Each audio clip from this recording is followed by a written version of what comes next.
Bom dia, irmãos. Dentro da tolerância, né? Vamos começar a nossa EBD de hoje.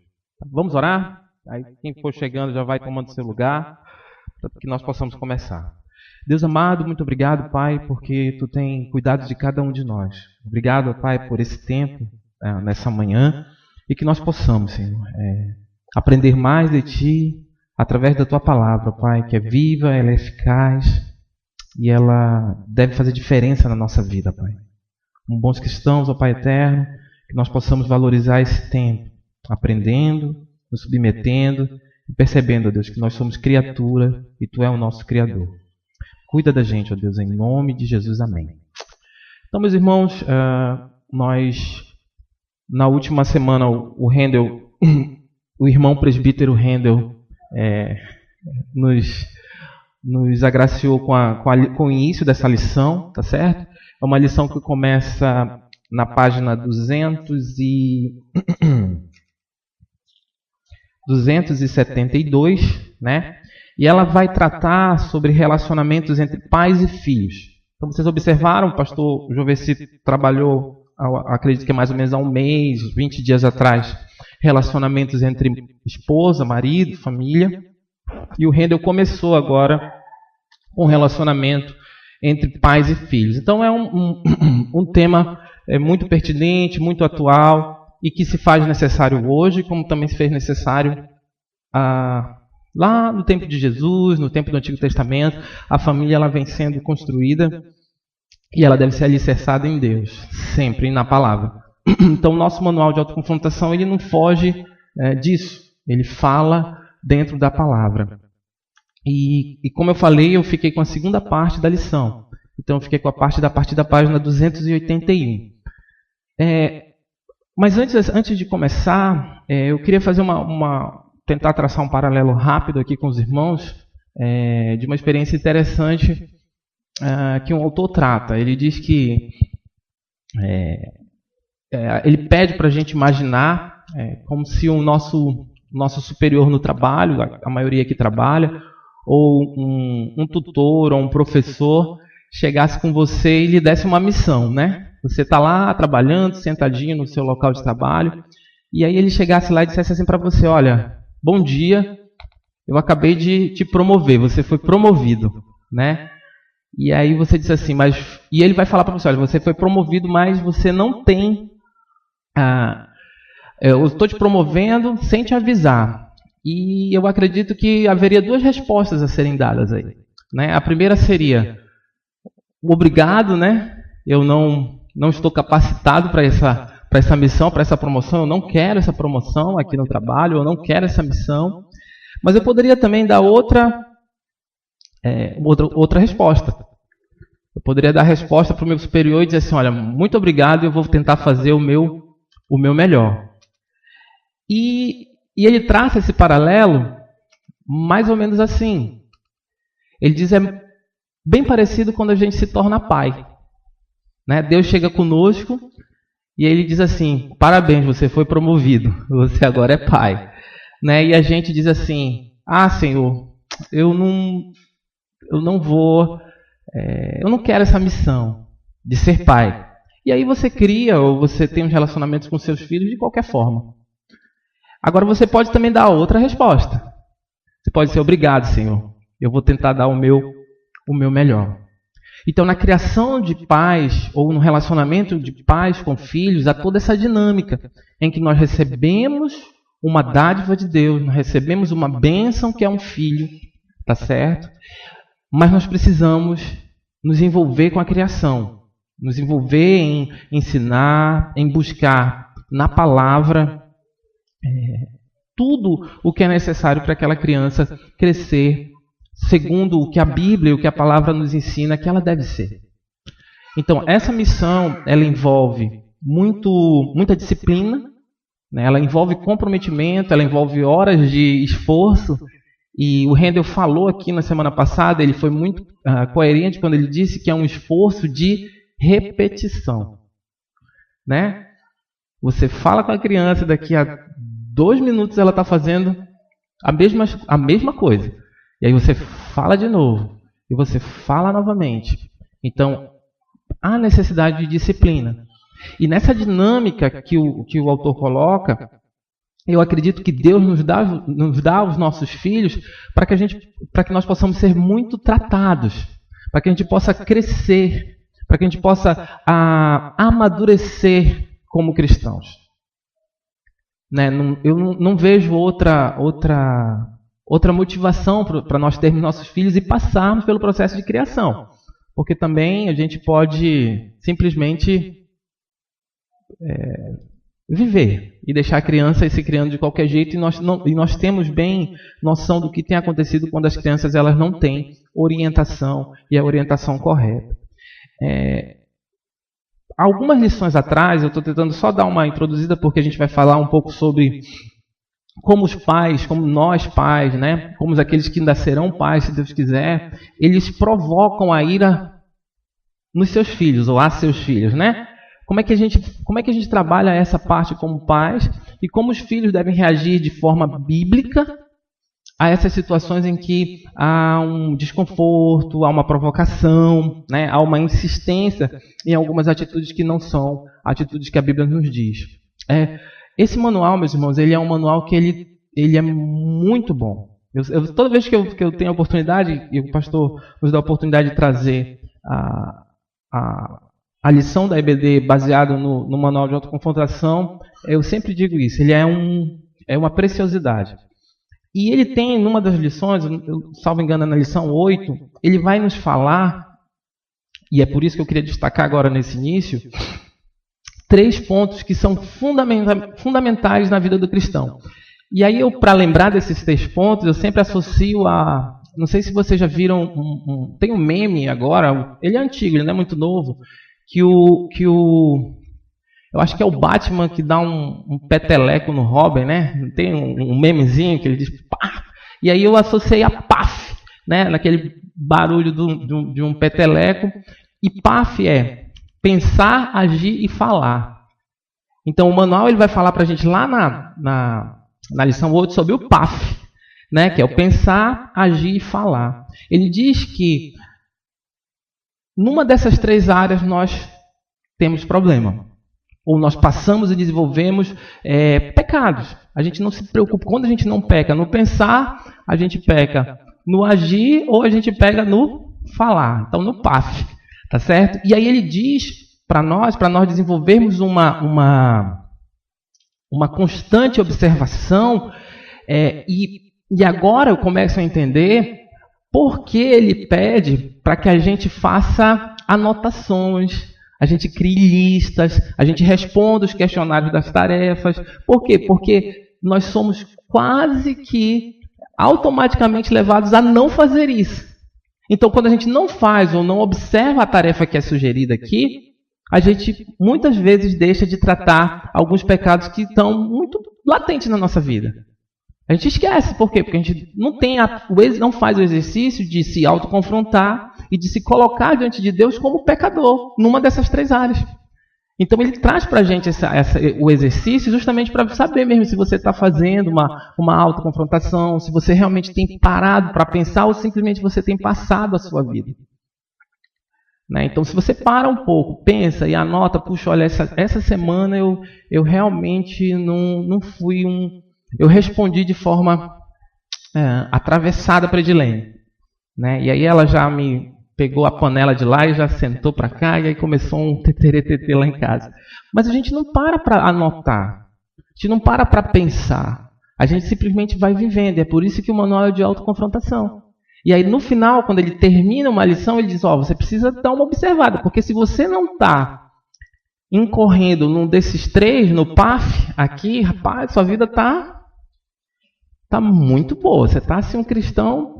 Ele diz que nós não precisamos ser cristãos perfeitos, porque perfeito a gente já tem o nosso padrão de perfeição e é a quem nós devemos buscar, que é o nosso Jesus, tá certo? Mas ele coloca muito claramente que nessas áreas nós precisamos ser constantes. E o que é constante? Se você der uma escapulida, você tem a rota de volta, para você se manter constante naquela pegada, naquela batida.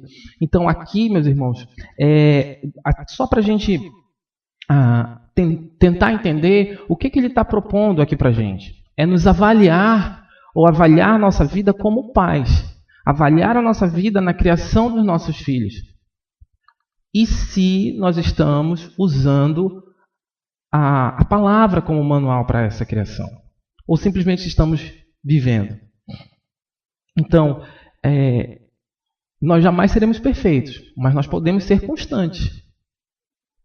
Podemos ser constantes, se nós observarmos o que o manual, que é a palavra, tem nos dito, né?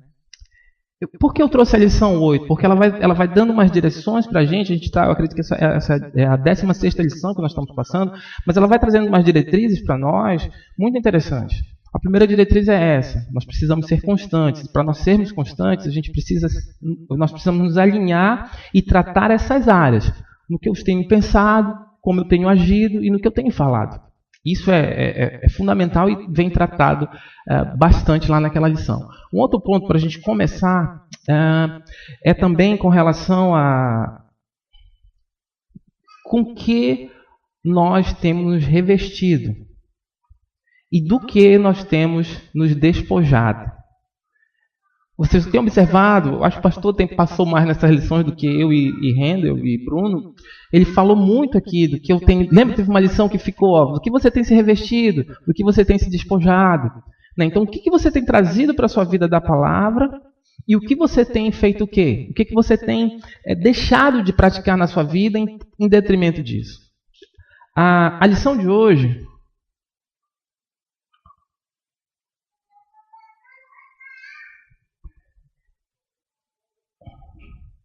Eu já vou pedir, eu já estou com uma dinâmica com os meninos aí, eles já estão ligados ali. A lição de hoje vai tratar como os pais provocam os seus filhos à ira. Como é que a gente faz ou leva nossos filhos a ficarem irados. E o texto de 1 Coríntios 13, 4 a 8, vai já ser lido ali, eu acredito, pelo Tiago, mas nós vamos dar uma observada no que ele coloca nessa janelinha que sempre tem aí no nosso manual. Ele diz o seguinte: os pais provocam os seus filhos à ira quando não praticam o amor bíblico, não os consideram superiores a si mesmos, nem morrem para o eu, tornando-se servos do Senhor Jesus Cristo. Tiago, pode ler para a gente? 1 Coríntios 13, 4, 8a. Alô? O amor é paciente, o amor é bondoso, não inveja, não se vangloria, não se orgulha, não maltrata, não procura seus interesses, não se ira facilmente, não guarda rancor. O amor não se alegra com a injustiça, mas se alegra com a verdade.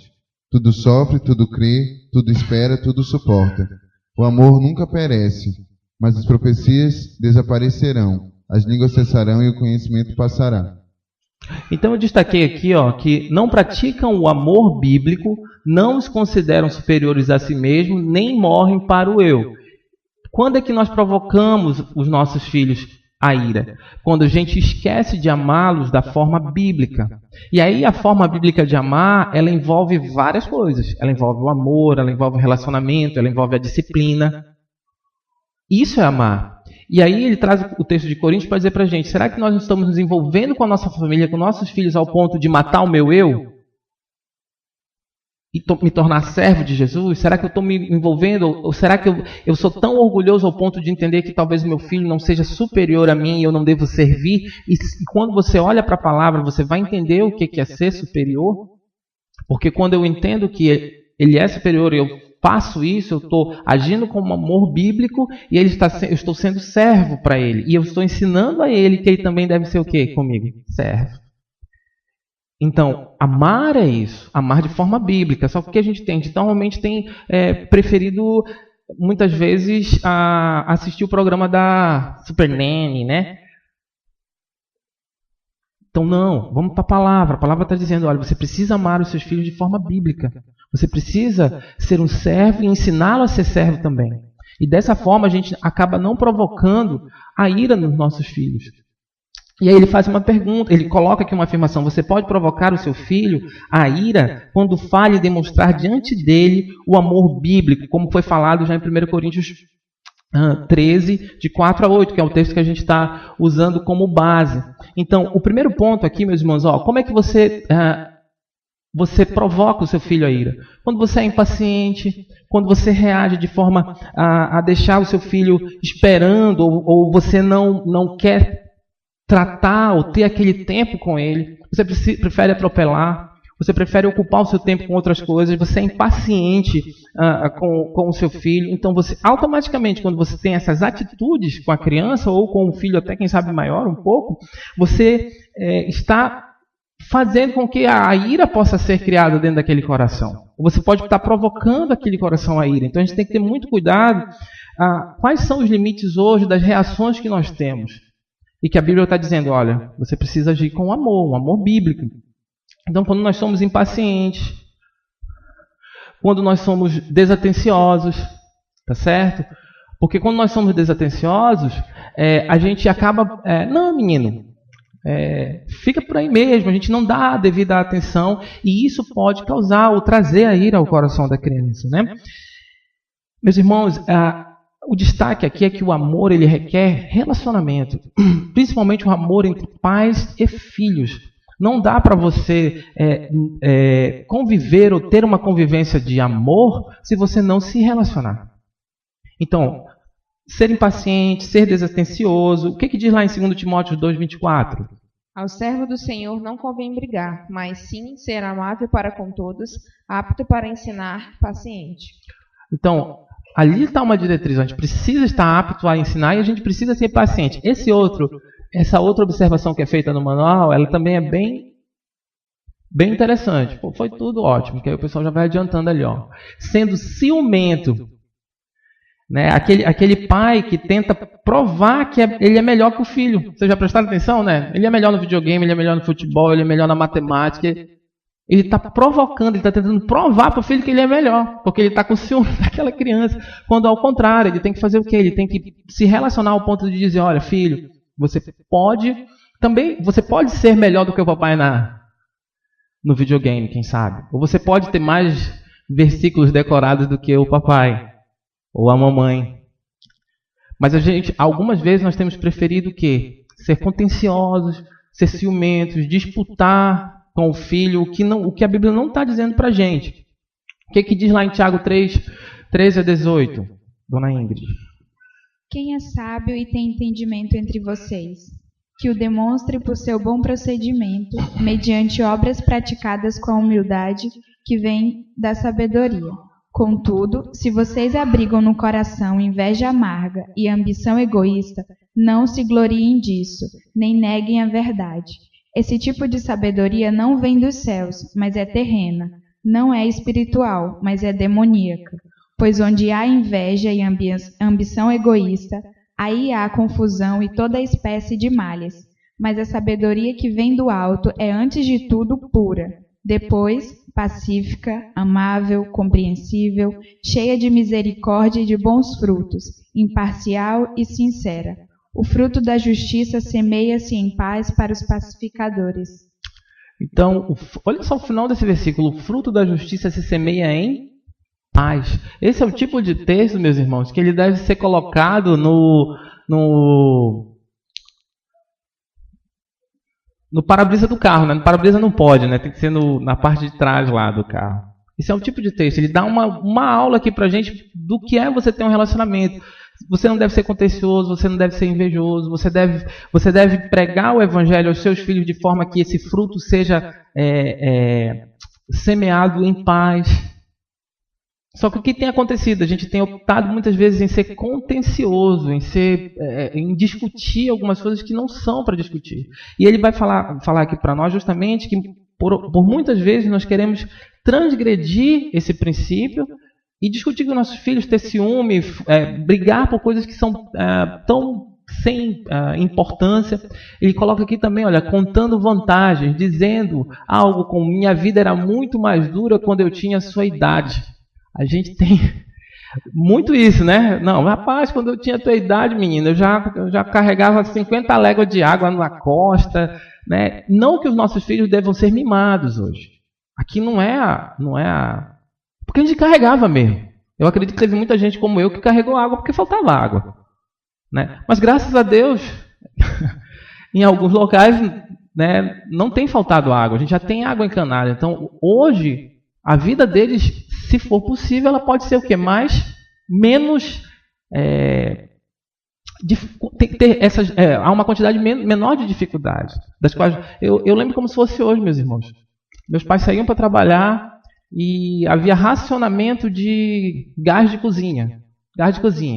Então a gente não podia comprar o gás de cozinha como se assim, chegasse lá na distribuidora e pegasse. Então minha mãe saía para trabalhar às 7h30 e ela já me deixava na fila do gás, né?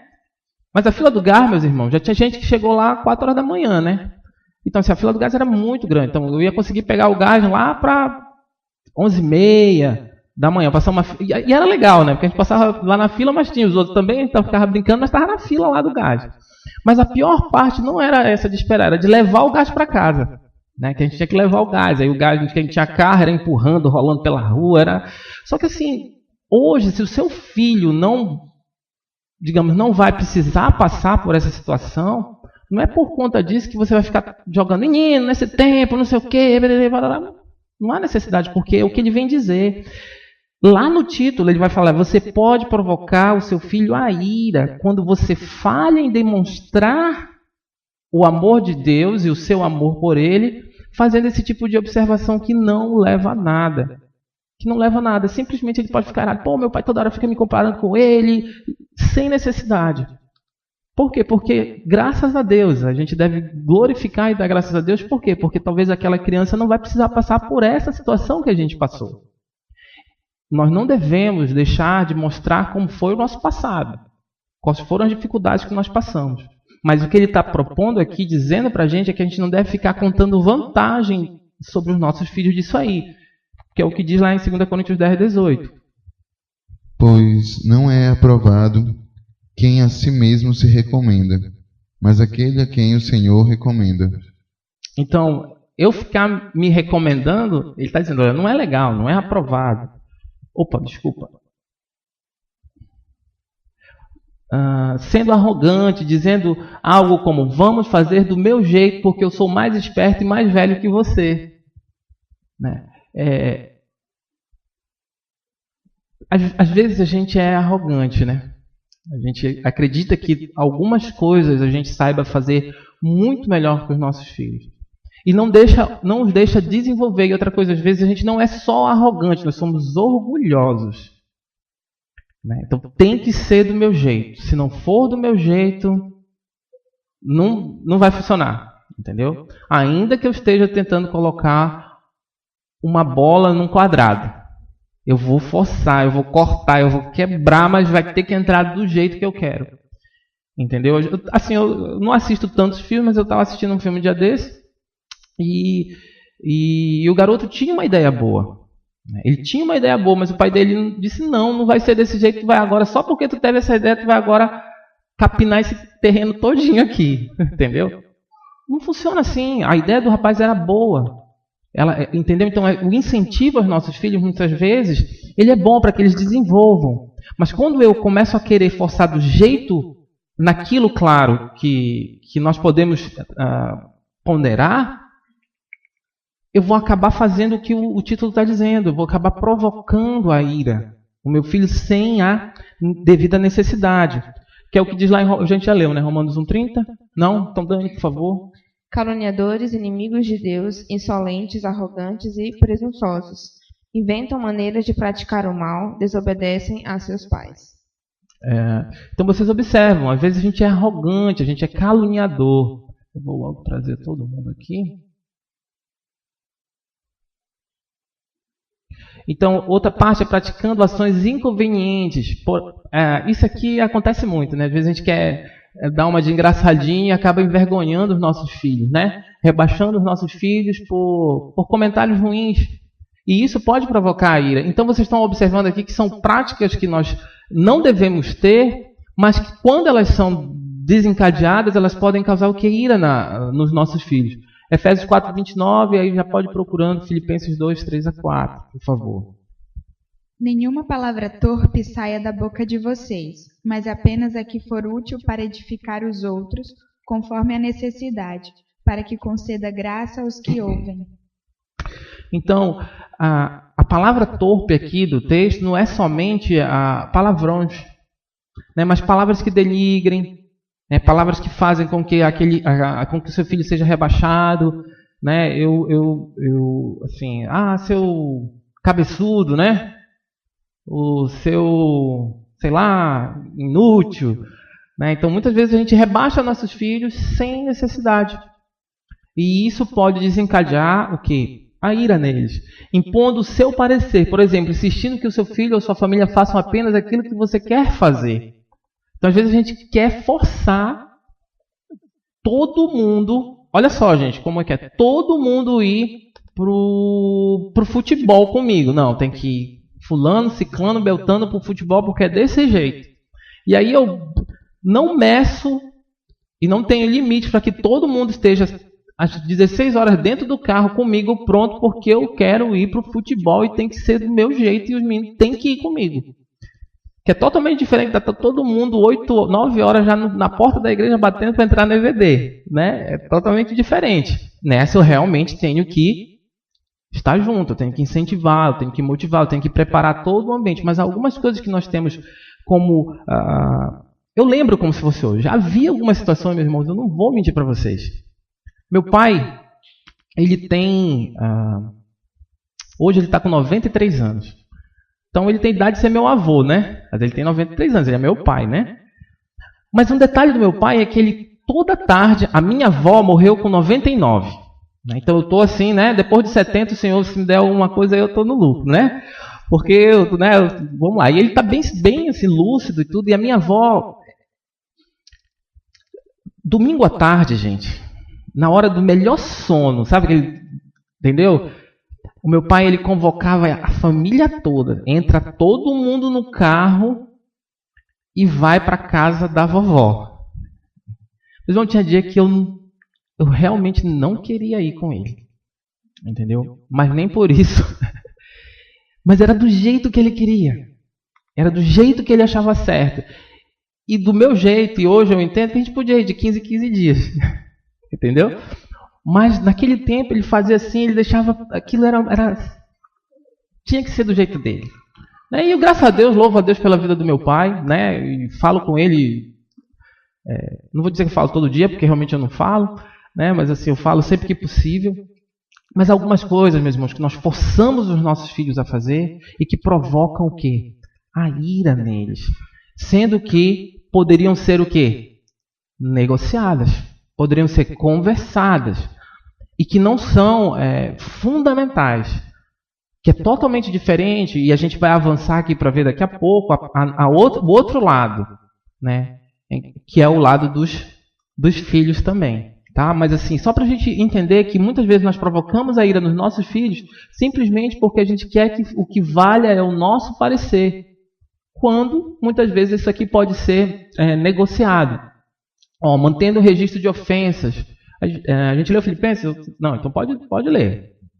Diz assim: nada façam por ambição egoísta ou por vaidade, mas humildemente considerem os outros superiores a si mesmos. Cada um cuide não somente dos seus interesses, mas também dos interesses dos outros. Então, a gente lembrar sempre do outro, mantendo o registro de ofensas, né? A gente fica jogando na casa do... menino, toda hora, menina, por que tu fizeste isso? Não sei o quê, e você fica trazendo todo o tempo. Ele não dá ele não dá aqui a indicação no manual, mas ele mais pra frente vai dar a indicação que você tem que voltar lá para a parte do perdão lá, meu irmão. Porque você não perdoa, você traz todo tempo, você fica lembrando, menino, porque tu quebraste a minha taça em 1945 e agora, hoje, em 2019, você fica trazendo sempre tudo aquilo na cabeça da criança ou do jovem, né? Ou do junior, né? Eu estava conversando com alguém essa semana e disse, rapaz, a adolescência é uma palavra que não existia, ela não tem 50 anos. Vocês sabiam disso? Adolescência é uma palavra que nasceu agora. Né? O teen e tal, né? Então, assim, a gente tinha a criança e daí a gente já passava por uma fase mais de amadurecimento e adulta. Entende? Então, assim, a gente tem que trabalhar a mente, tanto do pequeno como do jovem, a lembrar de que a Bíblia nos diz que nós devemos perdoar. E o perdoar aqui é justamente não trazer toda vez que... tem aquela nova transgressão, ela é nova, ela não é... Porque se você fica relembrando, você acabou não perdoando. E aqui você pode trazer a ira ao coração da criança. Colossenses 3, 12 a 13, por favor. Portanto, como povo escolhido de Deus, santo e amado, revistam-se de profunda compaixão, bondade, humildade, mansidão e paciência. Suportem-se uns aos outros e perdoem as queixas que tiverem uns com os outros. Perdoem como o Senhor lhes perdoou. Alegrando-se com a injustiça, né? Isso aqui, meus irmãos, a gente precisa parar para falar. Né? Alegrando-se com a injustiça. Você incentiva seu filho a se vingar. Ele coloca aqui a bater, a brigar. Né? E eu já vi muitos pais dizendo assim, não, olha... Eu tenho um amigo meu que diz assim, rapaz, bateram no meu filho na escola. Eu disse, olha, quando tu chega lá, tu pode matar. Eu falei, meu Deus do céu. Entendeu? Então ele incentivou uma coisa na criança que não é o padrão de Deus para nós. E aqui ele não está dizendo que a gente deva ser bobo, nem não estar atento a alguma coisa que esteja sendo feita, mas a gente não pode incentivar. A gente não pode incentivar a criança, ou o filho, ou revidar. Como é que a gente algum pai aqui já prestou atenção como é que seu filho está se deparando no futebol, como é que ele reage, como é que ele se incentiva? Então, são essas coisas aqui a gente precisa estar muito ligado, tá bom? Não se alegrando na verdade. A gente deixa de elogiar os nossos filhos quando eles falam a verdade. Isso não é bom, tá certo? A gente precisa se alegrar quando eles estão fazendo o que é correto. João 1,3 aqui, por favor.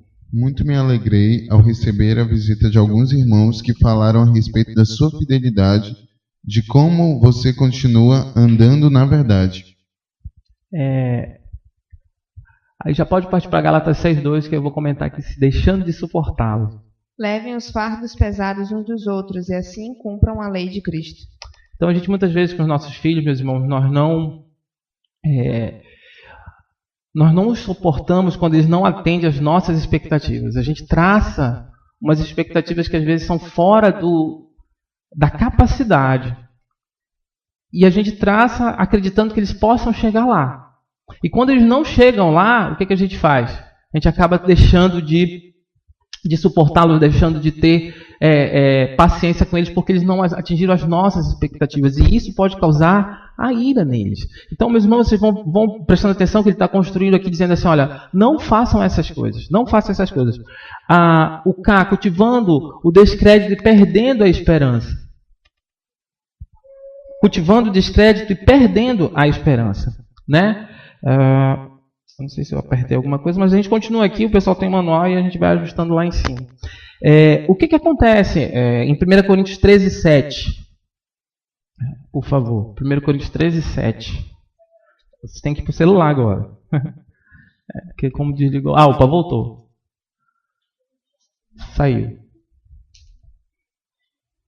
Eu também, aqui. 1 Coríntios 13, 7, por favor. Ele tá ali no... Tudo sofre, tudo crê, tudo espera, tudo suporta. Então, tudo sofre, tudo crê, tudo espera, tudo suporta. Então, quando a gente cultiva o descrédito e perde a esperança, a gente começa a deixar de valorizar os nossos filhos. E aí, isso pode desencadear a ira. O M aqui, olha, sendo intolerante. Meus irmãos, isso na vida que nós levamos hoje, a gente precisa parar. Vocês vão ver que eu vou dar umas paradinhas aqui. A gente precisa parar, por quê? Porque como a gente leva uma vida tão dinâmica hoje, a agenda é tão preenchida, às vezes a gente fica muito intolerante, a gente começa a não tolerar, né? O convívio com os nossos filhos, o convívio com a nossa família, entendeu? Então, a gente acaba pensando um pouco que não está...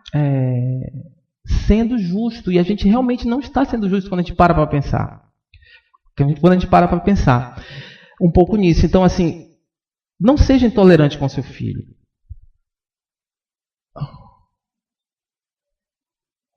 Então, você pode provocar o seu filho a ira quando falha em viver diante dele uma vida cristã exemplar.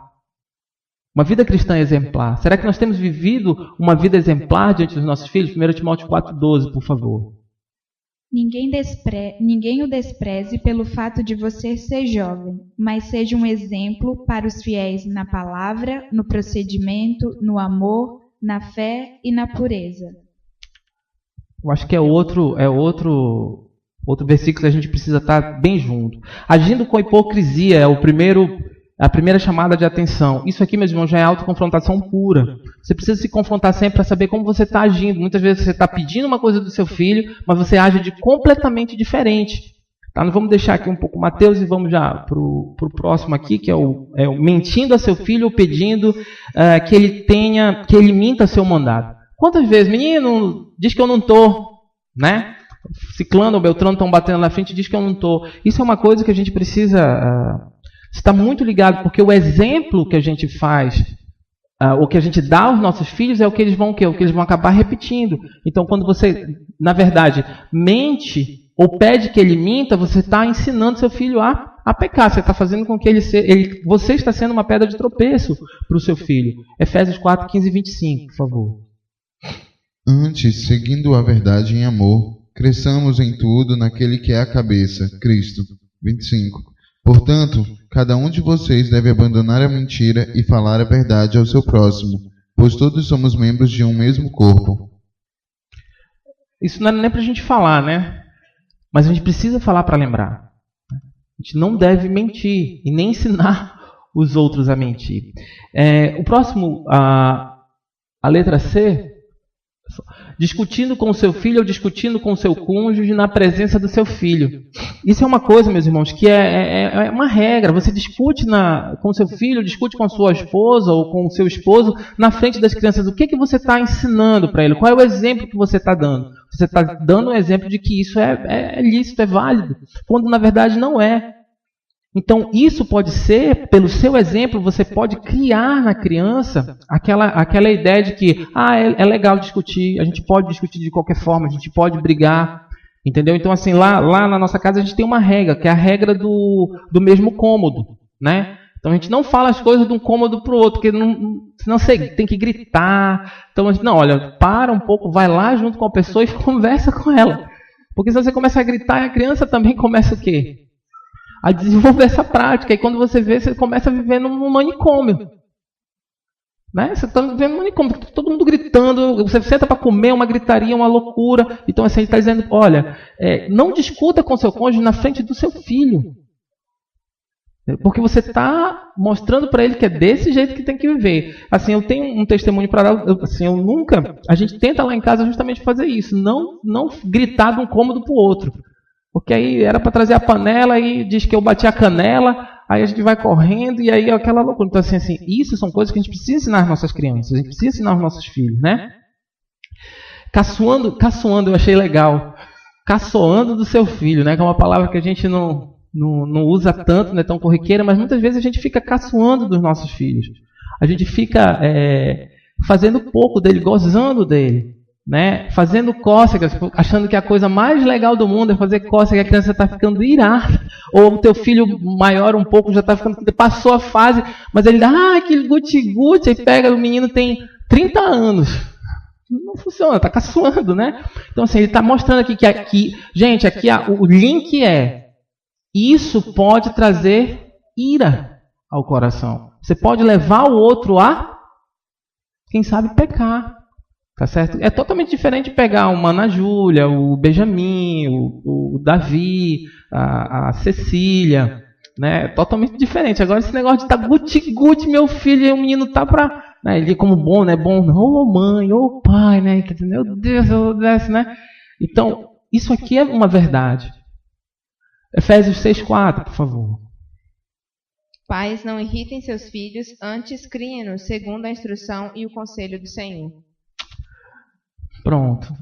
Utilizando palavras... Esse aqui, gente, é o texto que a gente tem que usar sempre quando a gente trata de ira com os nossos filhos. Utilizando palavras torpes ao falar com o seu filho.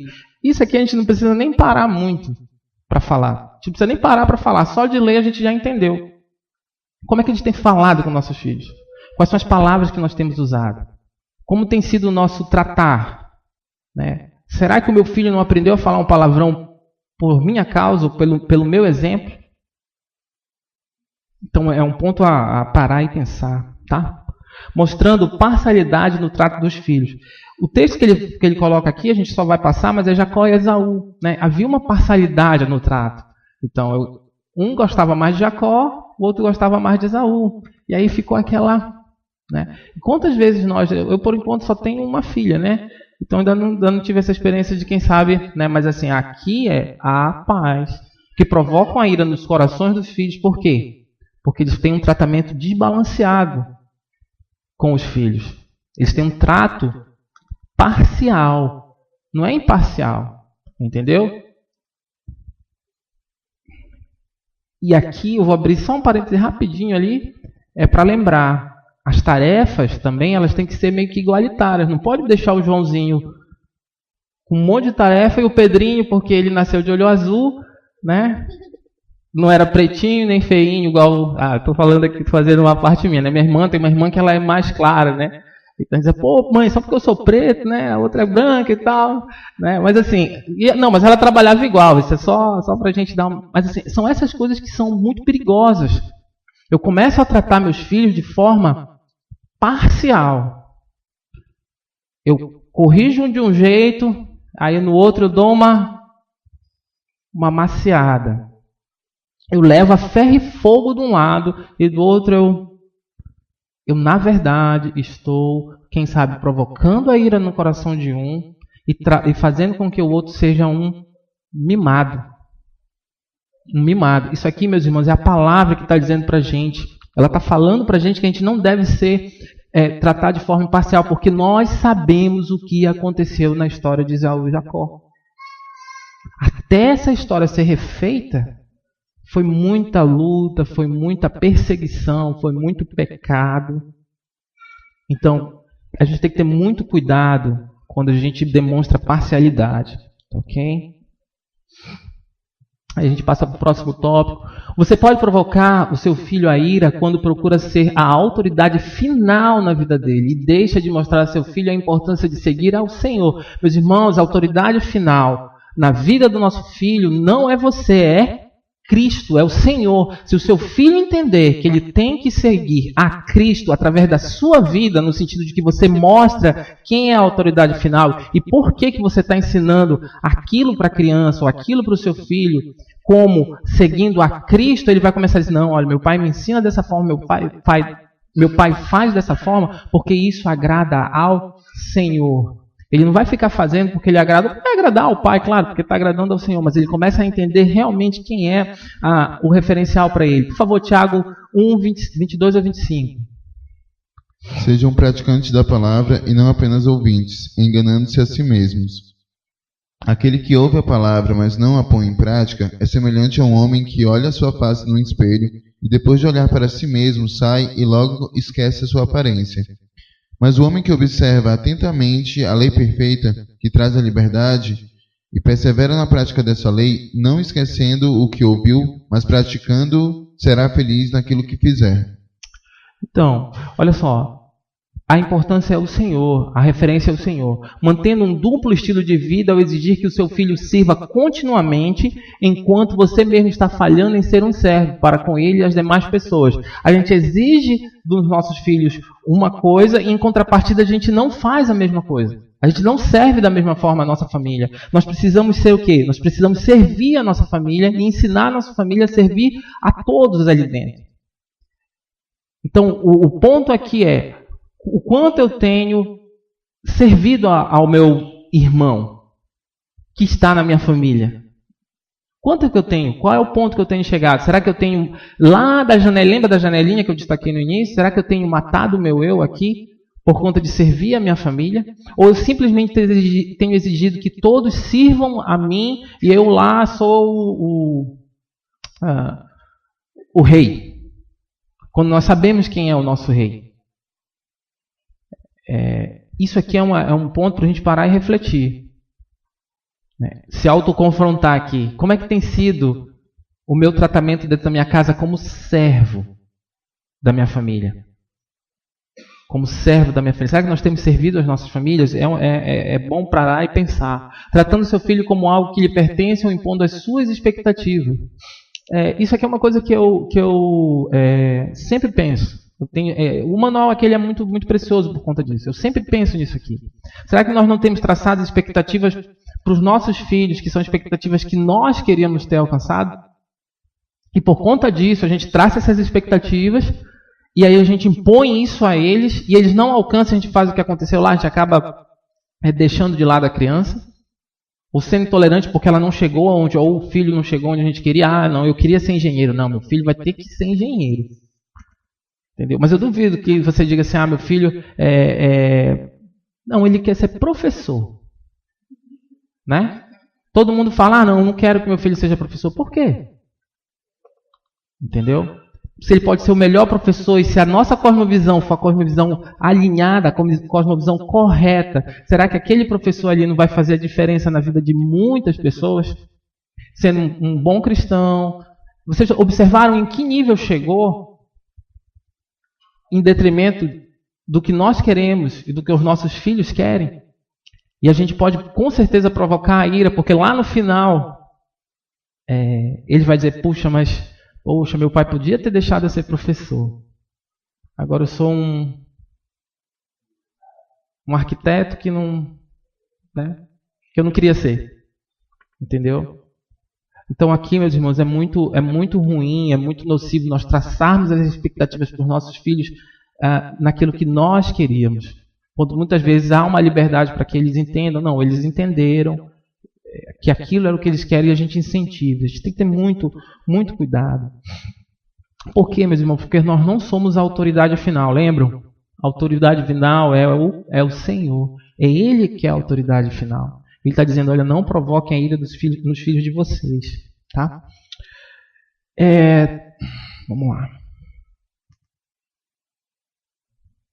Usando palavras duras com seu filho, agredindo-o verbalmente ou discutindo com ele quando não alcança determinados alvos.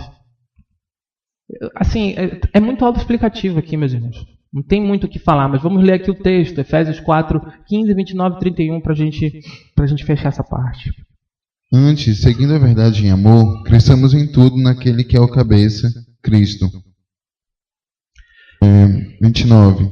Nenhuma palavra torpe saia da sua boca, da boca de vocês, mas apenas a que for útil para edificar os outros, conforme a necessidade, para que conceda graça aos que ouvem. 31. Livrem-se de toda amargura, indignação e ira, gritaria e calúnia, bem como de toda maldade.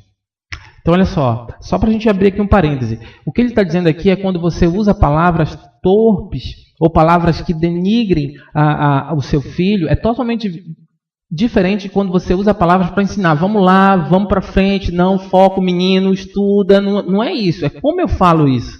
Isso a gente deve incentivar. Né? A gente, não, vamos pular essa barra, pula daí de cima, vamos junto. Joãozinho, taca fogo aí mesmo, vai lá, troca o pneu. São palavras de incentivo. Mas como é que a gente tem mandado nossos filhos? Como é que a gente tem falado? Nesse texto aqui, ele tem um detalhe que foi o que eu falei anteriormente. Ele fala, livrem-se de toda gritaria. Vocês viram ali? Então, livre-se de toda gritaria.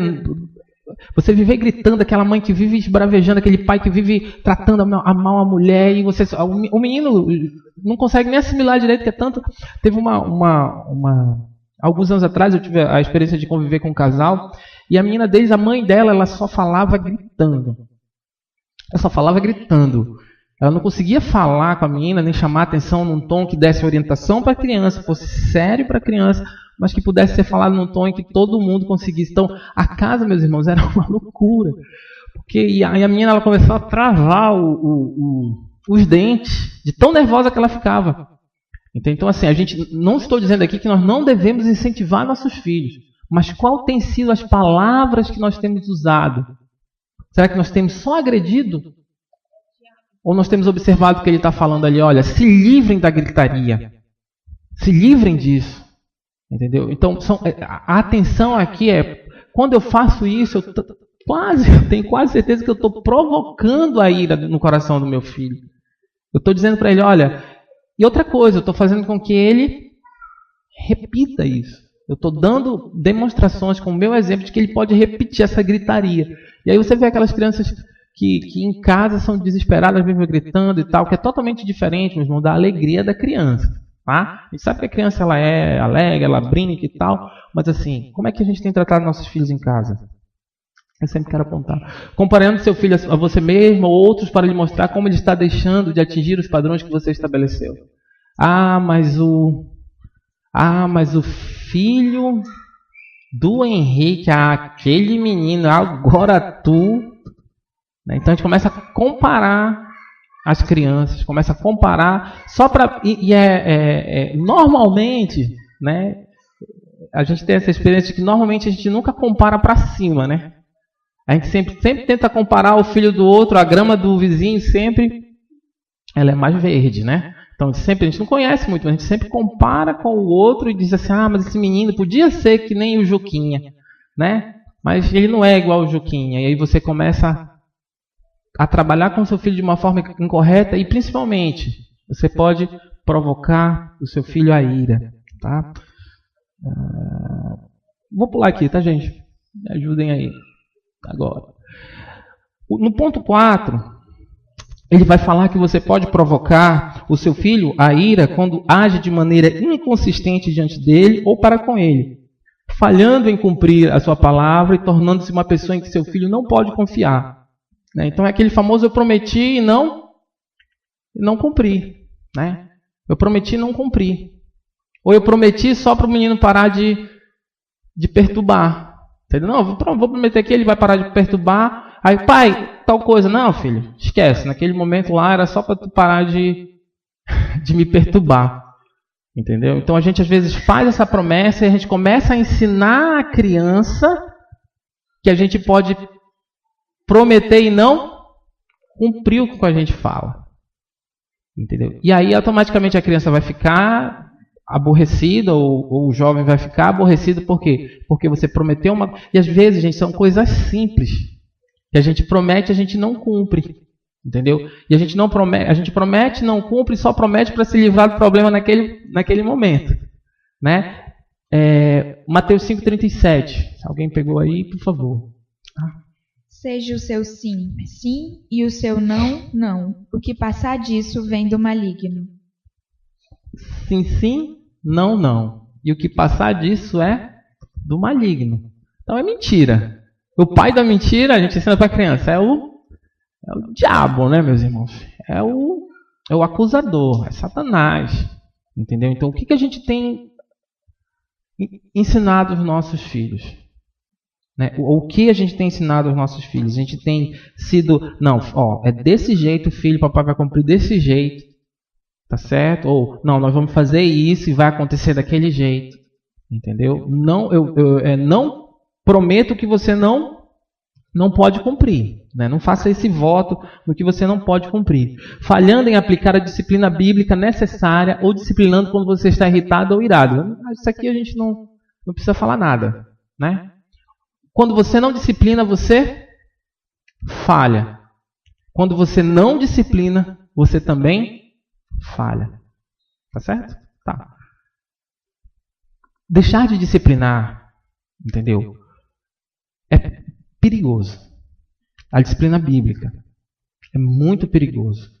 Sabe por que, meus irmãos, é perigoso? Porque mais na frente um pouquinho nós vamos ver que o nosso Deus nos disciplina. Então, quando você não disciplina o pequeno, quando você não impõe limites, é perigoso. E quando nós, seres humanos, né, não temos limites, também é muito perigoso. É desastroso. Quando o ser humano entendeu que ele não tinha limites, aconteceram as piores atrocidades. Então, o limite com a disciplina ele é muito importante na vida da criança. E ele também é sinal lá de 1 Coríntios 13, de amor. Por quê? Porque o nosso Deus nos disciplina. Imagine se ele não nos disciplinasse. Né? Imagine se ele não nos disciplinasse.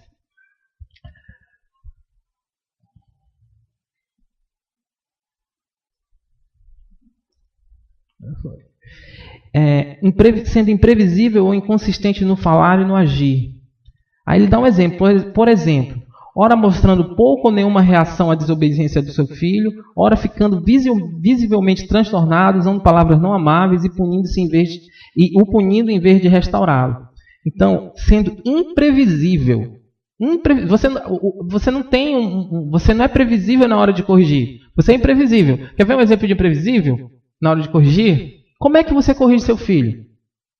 Se você tiver com uma perna manca na mão, você solta na cabeça dele. Se você tiver com uma sandália havaiana, você dá-lhe na cabeça dele. Se você tiver com uma muxinga, você dá no seu filho. Não é assim? Ou não? Né? Então, isso é ser inconsistente, imprevisível. É totalmente diferente de você criar os irmãos psicólogos, por favor, não me levem a mal, tá bom? Mas eu senti um amigo meu que ele colocava na sala na sala da cozinha dele, do lado da mesa de café, ele colocou lá uma varinha e aí ele escreveu lá psicólogo, entendeu? E aí o pai dele diz assim, olha, Dani me olhou ali, né? Mas assim, ele escreveu de uma forma de brincadeira e tal, mas assim, a forma de correção, os filhos dele sabiam qual era a forma de corrigir, era com aquele cipó, entendeu? Então ele era o quê? Consistente, ele não era com o que estava na mão, entendeu? Não era, meus irmãos, eu presenciei, não foi ninguém que me contou. Vou parar um pouquinho aqui, eu estou ali controlando meu horário, eu acho que vai dar, tá certo? Então, eu presenciei isso numa mesa, a criança do lado, o pai do lado, em vez do pai pegar aquela criança com todo amor, com toda a correção, um irmão em Cristo, e levar para um lugar separado, e fazer a correção e a disciplina que era necessária naquele momento, ele ficou beliscando o menino. Então vocês imaginam o que é uma criança de 3 anos, você botar ela do seu lado e ficar beliscando para corrigir. Foi um catastrófico. Foi uma cena assim que todo mundo, dentro do ambiente onde a gente estava, a gente mesmo já estava constrangido. Sentados na mesma mesa, assim, era uma mesa com algumas pessoas, e ele ficou beliscando, porque era inconsistente. Ele não demonstrou para aquela criança que a disciplina necessária para aquele momento ela não poderia ser prestada ali. Ela tinha que tirar dali, lá no outro local mais reservado, seja no carro, no banheiro, num lugar mais... Mas precisava ser disciplinado. Aquela forma não era a forma correta de disciplinar. Entendeu? E ele ficou beliscando. E isso foi, meus irmãos, uns 5, eu acho que uns 10 minutos. Nessa loucura. Pense numa loucura dentro do local. Era uma pizzaria. Então, assim, você precisa ser consistente, você precisa dizer quais são as regras para o seu filho, para quando ele identificar aquilo ali, ele já saber, opa, papai, eu já sei qual é, vai rolar uma disciplina, entendeu? Então, nós precisamos ser previsíveis, a gente não pode ser descontrolado, né? Porque o descontrole, você pode... quando você age de forma descontrolada, você pode ter um resultado descontrolado. Né? E quantas vezes já se acontece tanta tragédia, por quê? Porque houve um descontrole. Não houve A Edilene sempre fala para mim, ela diz, olha, Cédric, quando a gente começar qualquer coisa, bote as regras na mesa. Entendeu? Vamos botar as regras aqui todas na mesa. Entendeu? E a gente bota as regras na mesa e a partir dali a gente começa o jogo. Entendeu? Esse negócio de ficar colocando regra no meio do caminho, só falta pirar, né? Só falta pirar. Então, assim, com as crianças é bom você identificar bem qual é a regra. Vamos lá, gente. Falhando em confessar os pecados que você cometeu contra ele ou procurando desculpas para o seu comportamento. Pecaminoso. Então, a gente normalmente acha que só a criança peca. Enquanto nós também muitas vezes pecamos, ou jovem, e a gente precisa ter o pensamento bíblico aqui de que nós precisamos também pedir perdão, confessar os nossos pecados, sentar diante da criança. E meus irmãos, essas são áreas, por isso que eu fiz aquele pêndulo, aquele apêndice lá no início, dizendo para a gente, são áreas em que nós precisamos nos revestir do que a Bíblia nos diz sobre isso e nos despojar do que o mundo tem ensinado a nós. Tá certo? O mundo tem ensinado que a criança não deve ser corrigida, que o jovem não pode ter limite, entendeu? E quando não é verdade, quando a Bíblia diz totalmente ao contrário. Então são áreas que a gente precisa se despojar de tudo que a gente tem trazido na nossa cultura e nos revestir do que a palavra está nos ensinando aqui. Entendeu? Do que a Bíblia tem nos falado. Recusando-se a conceder... Desculpa, por favor, só Tiago 45:16. Opa, faltou, né? Opa, foi a mais, desculpa. Então, 5:16, 45, né, pastor? Ia pegar mal aí na leitura. Apócrifo. 16. Portanto, confesse os seus pecados uns aos outros e orem uns pelos outros, para serem curados. A oração de um justo é poderosa e eficaz. Confessar os nossos pecados, recusando-se a conceder perdão ao seu filho. Quantas famílias se arrastam por anos e anos e anos e anos. Inclusive, porque aqui eu gosto dos escritos para as igrejas, né, das cartas para as igrejas, porque elas são direcionadas para cristãos. Né? Então quantas vezes no meio das igrejas, famílias passam anos sem se falar, sem se encontrar. Por quê? Porque a gente se recusou a perdoar, quem sabe, um filho, a conversar com o filho, a tratar aquela situação. E aquilo vai se arrastando por anos e anos, justamente, simplesmente porque nós temos sido orgulhosos e não conseguimos perdoar. Você pode provocar o seu filho a ira quando negligencia, quando você deixa de fazer esses três pontinhos aqui. Falhando em gastar tempo com seu filho para lhe mostrar como aplicar a palavra de Deus na vida diária. Eu vou pedir a única vez agora para a gente ler Deuteronômio 6, 6 a 7, por favor.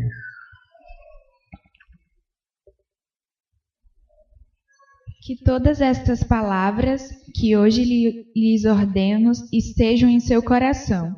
Ensine-as com persistência a seus filhos. Converse sobre elas quando estiver sentado em casa, quando estiver andando pelo caminho, quando se deitar e quando se levantar. Amarre-as como um sinal nos braços e prende-as na testa. Amém. Então a gente deixa de gastar tempo com nossos filhos. Meus irmãos, eu pelo menos tenho tentado, pedido e orado e pedido a orientação do Senhor para que eu possa desenvolver um tempo em que eu tenha qualidade com a minha pequenininha, com a minha família. Mas de que forma isso, meus irmãos? Buscando fazer o devocional, a gente não tem o costume de fazer culto doméstico. Não sei se alguém aqui tem o costume. Eu louvo a Deus pela vida dos irmãos e tenho tentado também plantar isso na minha vida, porque é um tempo de qualidade que a gente tem com o nosso filho, no ensino da palavra. Não saiu de moda, não caiu no descaso, entendeu? É necessário. Nós temos arranjado tempo para fazer tanta coisa e nós temos negligenciado, negligência na aplicação do tempo diário em ensinar a palavra. Rendel falou aqui na semana passada, eu reforço, catecismo. Catecismo é uma baita ferramenta, entendeu? Se você perguntar para sua filha assim, quem te ama mais do que o papai e a mamãe? E ela responder de bate-pronto, Jesus. Porque só o nosso Deus ama mais a Isabela do que eu e a Edilene. Mas ela precisa ter a referência lá no Senhor. Entendeu? Quem foi que criou você? São pequenas coisas que vão o quê? Vão afirmando a nossa fé na mente. Aí você, então o catecismo é só para a criança? Não, serve para o adulto também. Porque muitas vezes diante dessas perguntas nós ficamos perdidos. Então, assim, esse tempo de leitura da palavra e de culto doméstico, ou culto no lar, né? Ele é necessário ainda. Ele é preciso. Por quê? Porque a gente tem entulhado a nossa agenda com tantas coisas que não acrescentam a nossa vida cristã, e tem deixado e esquecido isso. Falhando em disciplinar o seu filho biblicamente, ou no momento certo, por não estar com vontade de fazê-lo, ou esperando para disciplinar, até que vários a gente vai acumulando, vai botando lá no livrinho já pode abrir Eclesiastes 8:11, né? Lá no livrinho de faltas, né? E aí você só vai, quando o pote já está cheio, aí você é descontrolado. Aí você vai buscar os últimos erros dos últimos 30 anos. Aí, cara, a criança vai apanhar muito, o adolescente, o jovem vai ficar muito irritado, de castigo por muito tempo. Eclesiastes, por favor. Quando os crimes não são castigados logo, o coração do homem se enche de planos para fazer o mal.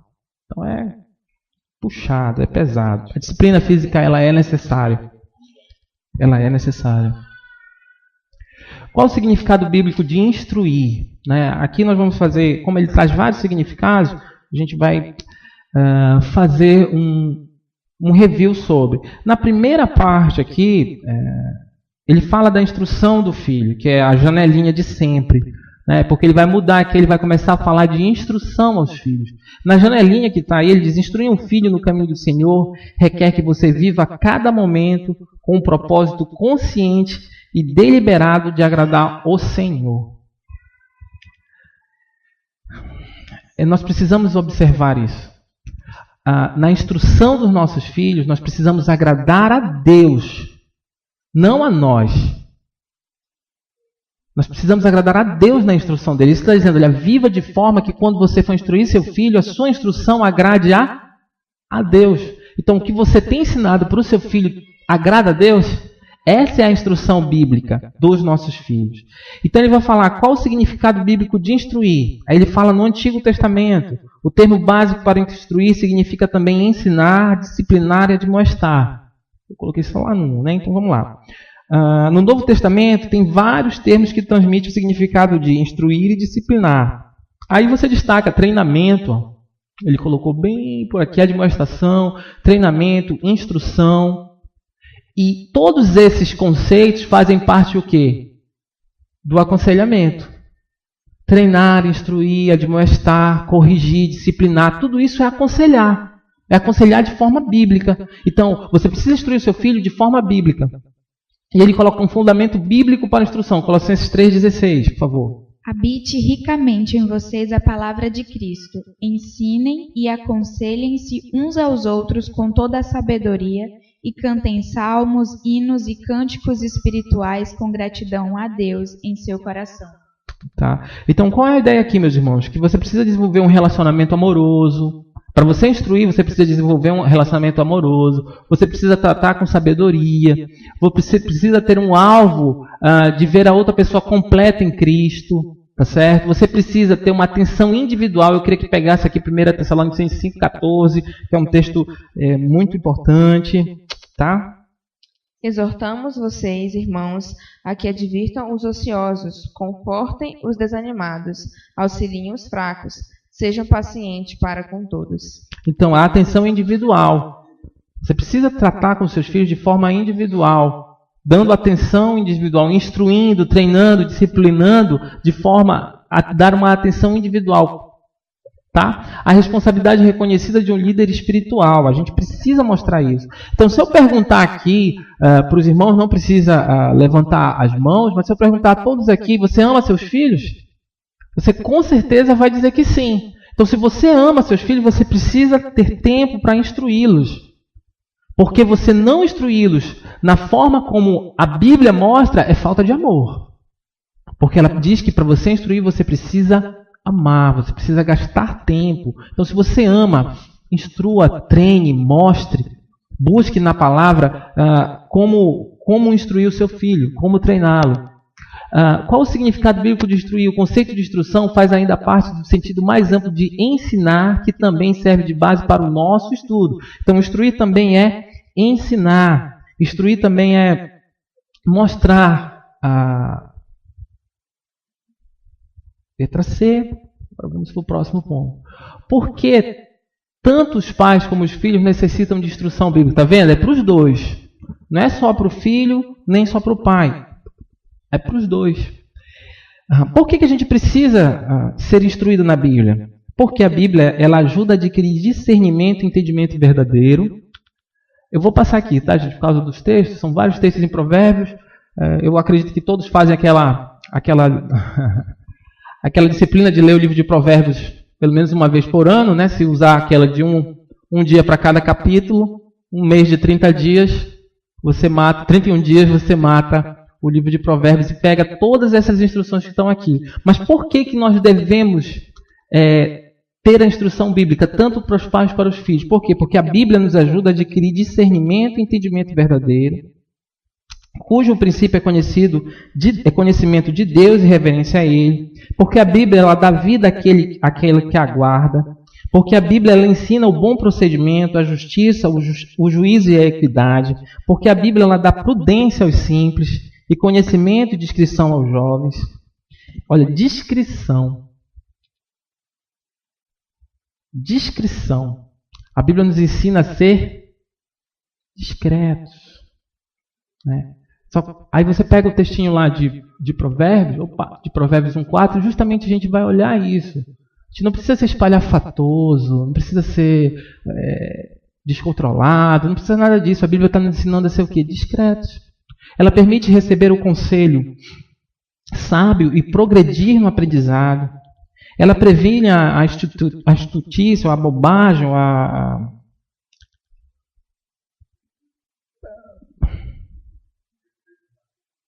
faltou agora o sinônimo.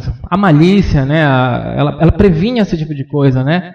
Aquela inteligência esperta, né? Então ela previne isso aí. Ela mantém o homem no caminho da vida. Ela ajuda a encontrar a vida. Então isso é para pais e filhos. Essa instrução para pais é a instrução para filhos. Ela equipa e capacita para ensinar aos outros a Bíblia. Ela dá bom juízo, né? Ela volta aqui à descrição. Ela dá esperança. Meus irmãos, o foco aqui é mostrar que aonde nós devemos buscar a instrução? Na Bíblia. Você vê que ela é repleta, são vários textos aqui, ela é repleta o quê? De instrução para a gente. Só que a gente prefere não ser instruído. A gente prefere não buscar na Bíblia, né, o que é para ensinar para os nossos filhos e para a gente também. A gente prefere procurar em outros lugares e não no lugar onde contém toda o conhecimento para que a gente possa instruir bem nossos filhos. Quem deve instruir e quem deve ser biblicamente instruído. Aí ele bota todo mundo no balaio. Todo crente deve ser instruído e deve instruir e também ser biblicamente instruído. Agora sim, ensinar uns aos outros. Mateus 28, 19 a 20. Por favor. Devagarzinho aí, não tem?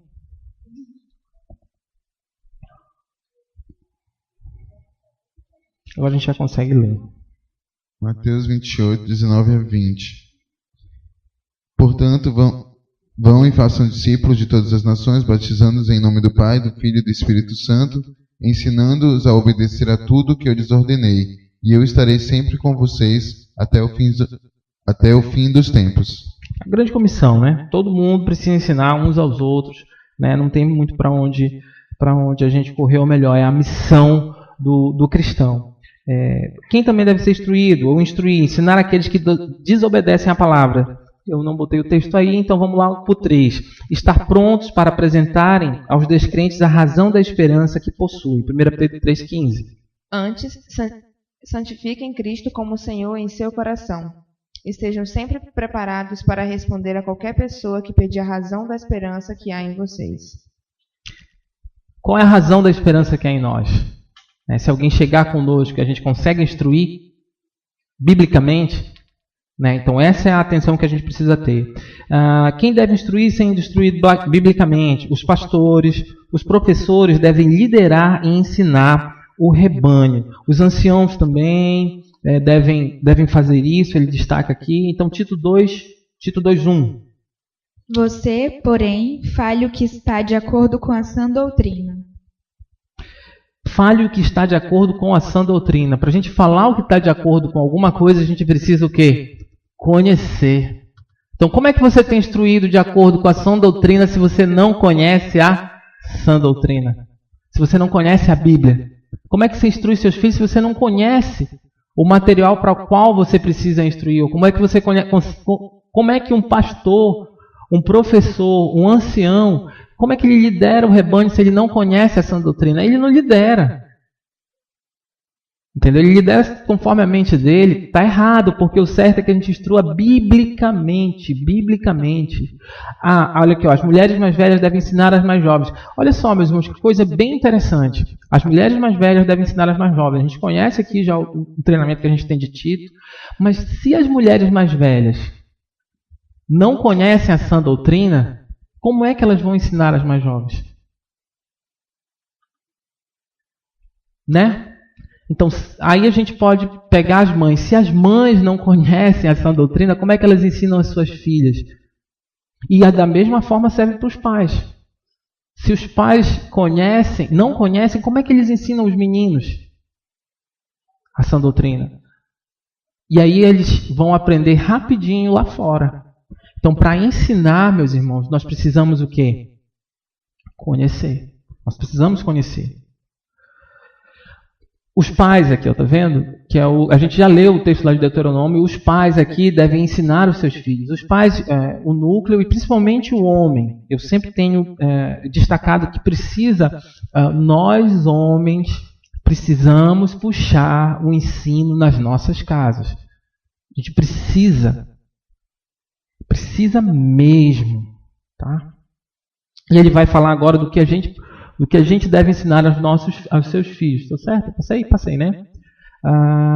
Você deve proclamar aos seus filhos o Evangelho, as boas novas da salvação mediante o Senhor Jesus Cristo. Eu vou ter uma perguntinha aqui rápida para todo mundo, você tem discipulado a sua família? Ou você acha que porque o seu filho tem vindo com você todo domingo aqui, a gente tem uma palavra boa, uma boa biblioteca, uma boa livraria, o Evangelho vai chegar assim de bate-pronto no coração dele? Ou você tem discipulado seu filho, sentado com ele um tempo, ou sua filha, mostrado para ele na palavra o que é o Evangelho verdadeiro, o incentivado a buscar isso? O discipulado familiar, meus irmãos, ele é fundamental. O que a gente instrui, né? O que eu tenho que ensinar para os meus filhos? Será que eu só não estou preocupado com as coisas de fora e me esquecendo dessa área? Eu coloquei. Exatamente como você o deve proclamar a todos aqueles que ainda não passaram pelo novo nascimento espiritual, você precisa discipular a sua família. Você precisa ensiná-la na palavra, tá bom? Aí ele faz um grifo na parte muito importante, que ele diz que você pode mudar biblicamente dentro do próprio manual, tem o material para a gente tratar disso, mas o ponto B aí, ele já vai falando, olha, você deve ensinar as Escrituras aos seus filhos. Meus irmãos, a gente tem eu vou colocar aqui, a gente tem uma péssima atitude de achar que os nossos filhos, eles vão simplesmente ser discipulados na classe da EBD. Entendeu? A gente, não, meu filho, eu tenho que ir para uma igreja que tenha uma classinha. Que a classinha da igreja, olha só, meu irmão, não estou dizendo que não tem que ter, tá bom? Mas, não, eu só vou para aquela igreja, ela tem que ter uma classinha para as crianças, não estou dizendo, eu só vou reforçar. Não estou dizendo que não precisa ter, mas eu estou dizendo que não é somente lá que você deve ensinar o seu filho. Por quê, meus irmãos? Graças a Deus que a nossa EBD tem 2 horas, né? A nossa EBD tem 2 horas e o nosso culto tem 2 horas e meia, mais ou menos, né? E as pregações aqui, normalmente, elas são de 1 hora. Então, se você anotar aí, são 2 horas na EBD e 1 hora. São 3 horas durante a semana. Que a criança fica, ou o jovem, ou agora os juniores estão ali atrás. Vocês acham que numa semana, 3 horas vão ser suficientes para você discipular o seu filho? Perdão, meu irmão, mas você está dando muito pouca importância para o coração ou para a vida do seu filho. 3 horas não vão discipular o seu filho. O discipulado a gente já leu e releu e lê de novo. Está lá em Deuteronômio. Então aqui não tem como a gente não parar e pensar um pouco e se autoconfrontar. Como tem sido ou como é o acompanhamento da minha família no discipulado cristão? Ou eu tenho deixado as irmãs que são irmãs abençoadas, os irmãos que têm incentivado, agora nós vamos ter agora um trabalho aí com os meninos, será que a gente tem deixado só para isso? Meus irmãos, não vai funcionar. Deus tenha misericórdia de nós, se nós deixarmos somente para esse tempo aqui. E a gente pode ser mais radical? Pode, se não tivesse EBD para as crianças. Elas iam ficar sem direção? Às vezes o conforto ele não é bom. Às vezes ele nos deixa acomodados. Acomodados. E isso é perigoso. É muito perigoso. Não se acomode no conforto de achar que a classinha, de achar que a tia vai resolver, quando o papel ensinado da palavra não é esse. Não é esse. Se você ler Deuteronômio, ele não fala disso. Ele não fala de classe. Eu não estou, meus irmãos, aqui de forma alguma. Tanto que eu estou dando aula numa escola bíblica dominical. Eu fico perplexo como algumas igrejas retiraram a escola bíblica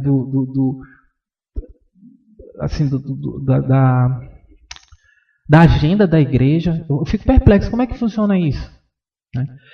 Sou grato a Deus porque a gente tem mais um tempo nos grupos de vida aqui, né? Mas não dá para ficar só nisso. Não tem condições, meus irmãos. Né? É temeroso. É muito temeroso.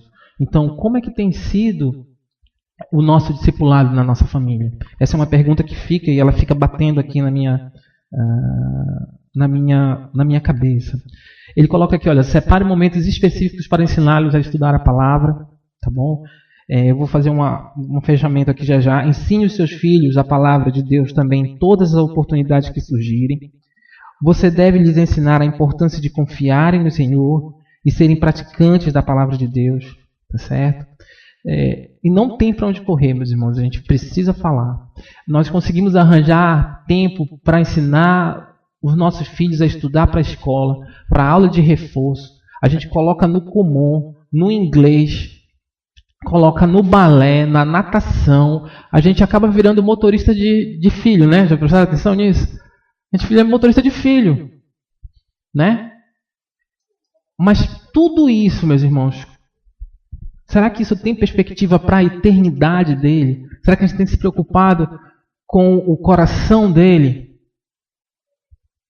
Ou a gente tem arranjado, a gente arranja, muito interessante, a gente arranja professor de reforço ainda. Então, é culpa, né? E não tiram tempo para ensinar a palavra, que é o que justamente vai fazer com que tudo isso, não estou de forma alguma dizendo que não é importante essa outra parte, mas é o que vai fazer com que toda essa parte aqui tenha a cosmovisão certa. Deus, ele proporcionou tudo para a gente, para que nós pudéssemos usufruir e dispor disso, mas da forma correta. Ele não criou, e quando ele diz, e eu creio dessa forma, quando ele diz, olha, vocês precisam ser sal, não é sal na igreja, é sal aonde? No mundo, vocês precisam fazer a diferença lá, mas para que essas pessoas, para esses cristãos, façam a diferença no mundo, você precisa construir a cosmovisão deles agora. Entendeu? Para que quando ele não chegue na universidade, qualquer cosmovisão desfaça. Para que quando ele não chegue no colégio, qualquer cosmovisão desfaça. Mas para que ele tenha certeza, nós somos bombardeados por mentiras 24 horas por dia, se a gente duvidar. Mentiras. E essas mentiras são tidas como verdades. E se nós não ajudarmos as nossas famílias a destruir essas mentiras, elas vão acabar encontrando lugar fértil no coração. Então a responsabilidade é nossa, meus irmãos. Parem um pouquinho aqui para fazer, precisa. Porque se a gente não observar isso, não tem, é inútil você estar aqui hoje pela manhã sentado. É difícil falar isso, mas é verdade. Se você não se preocupa em transformar, eu não digo transformar a vida do seu filho ou coração, porque que transforma realmente no final é Jesus, é o Espírito. Mas se você não se envolve com isso, a gente conversava terça-feira, eu vou abrir, agora é um colchete já, né? Mas a gente conversava na terça-feira justamente sobre isso. Meus irmãos, a bênção de ter filhos, e o que nós precisamos crer é justamente que Deus tem nos dado filhos. E eu creio que Deus nos deu eleitos dele, para que nós pudéssemos o quê? Cuidar. Então, filosofias, teorias, não, você não pode ter filhos é muito ruim, retarde é um arrependimento que eu tenho, né? Eu retardei um pouco a maternidade, ou ser pai, mas eu sei disso, não é bom. Então, meus irmãos, aqui Deus tem nos dado a oportunidade de ensinar as nossas crianças, aos nossos filhos, a serem pessoas que vão realmente fazer diferença no mundo. Mas nós não temos o que, meus irmãos? Separado momentos específicos. A gente faz de qualquer jeito. Então, muita atenção no que nós devemos ensinar aos nossos filhos.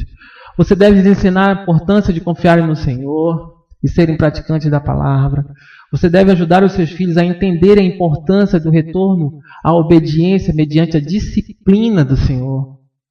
A disciplina do Senhor, mediante a disciplina do Senhor. Falar sobre disciplina bíblica. Falar sobre que discipliná-los é fidelidade a Deus. Ele vai tratar aqui, a disciplina é motivo de quê? De tristeza. Ninguém, eu duvido que alguém goste de apanhar. Eu, pelo menos, não gostava. Toda vez que eu apanhava, eu queria fugir de casa, queria ir embora.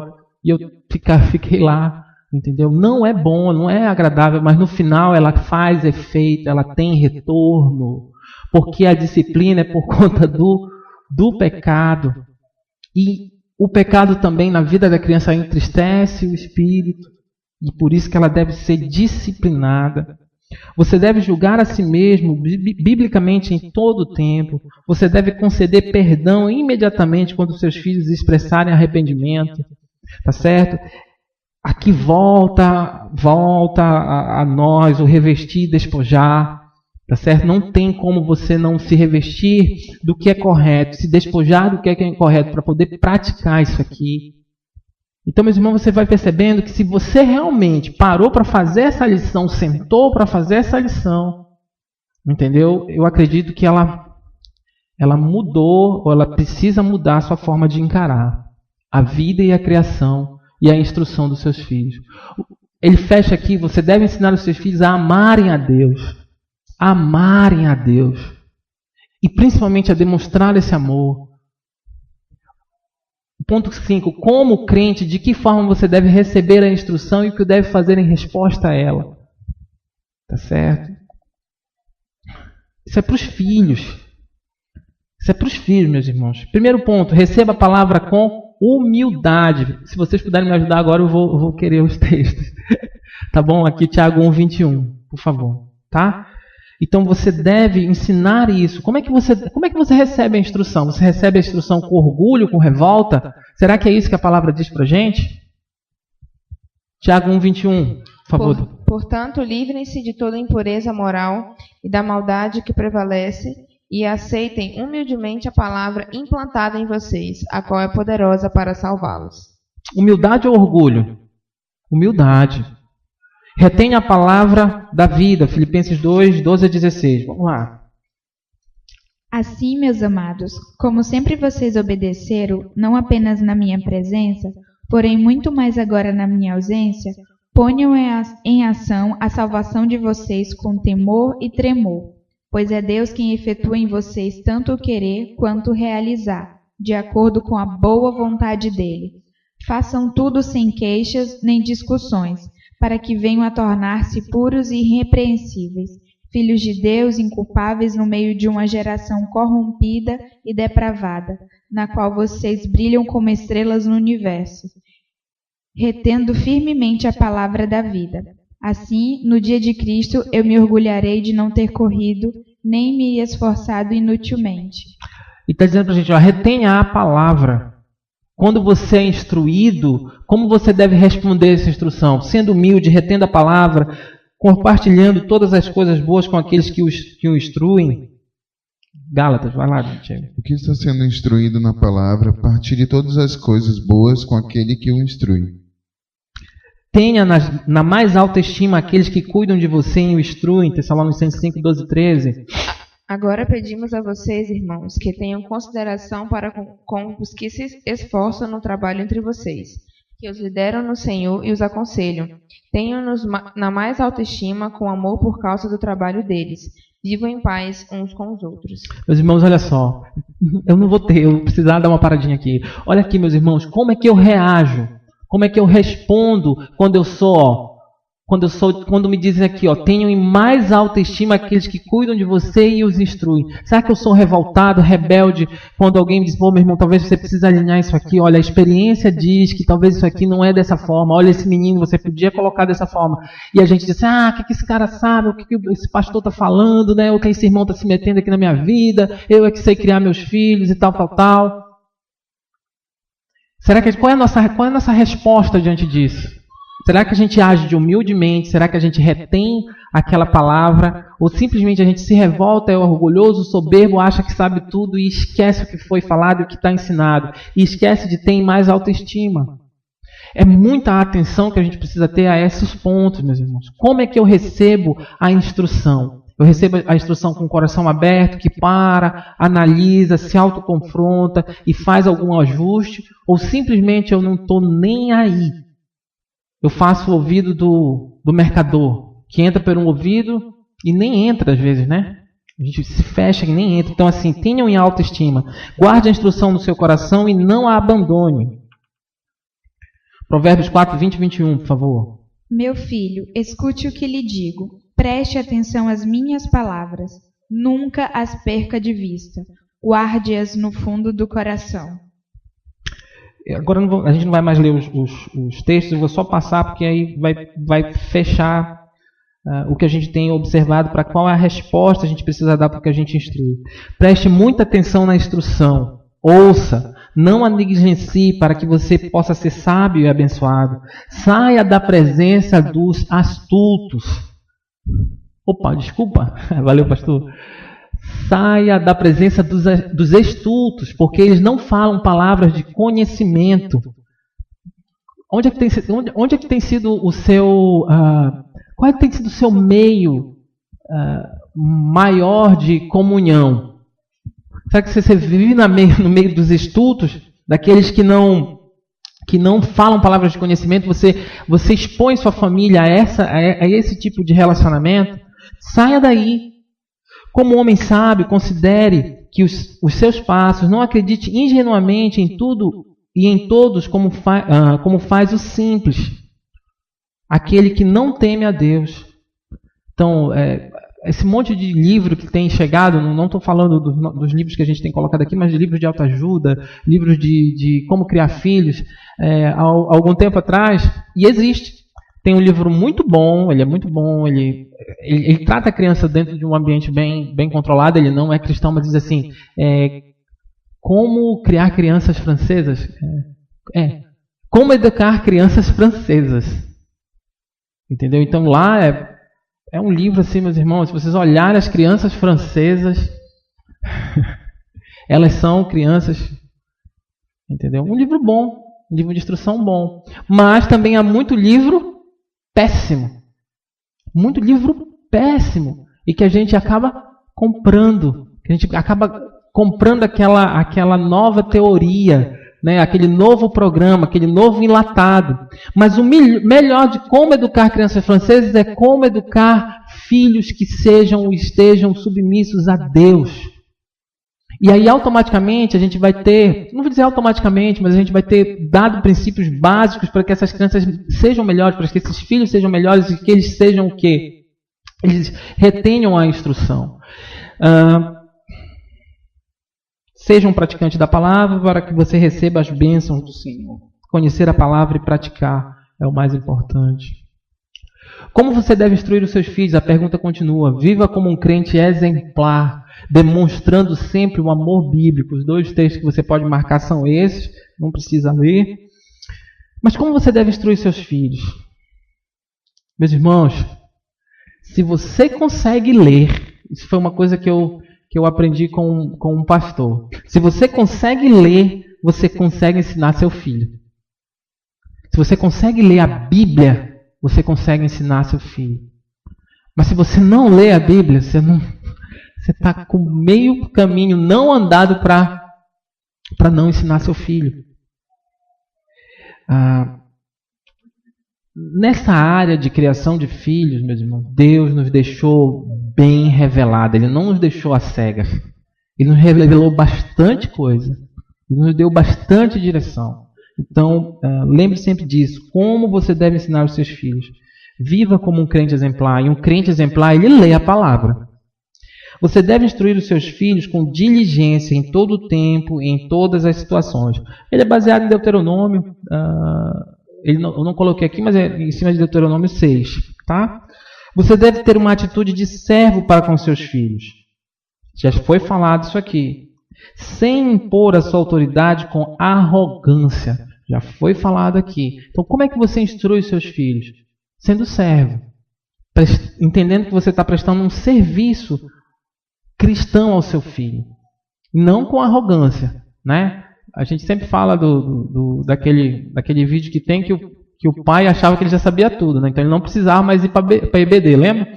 Não precisava mais ir para IBD. Aí perguntaram quais eram os quatro apóstolos, né? Estava fabricando lá, né?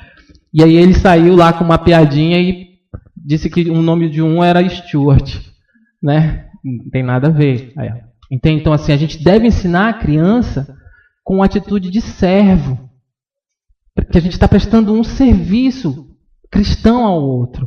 A gente não deve ensinar de qualquer jeito, tá certo? Você deve instruir seus filhos.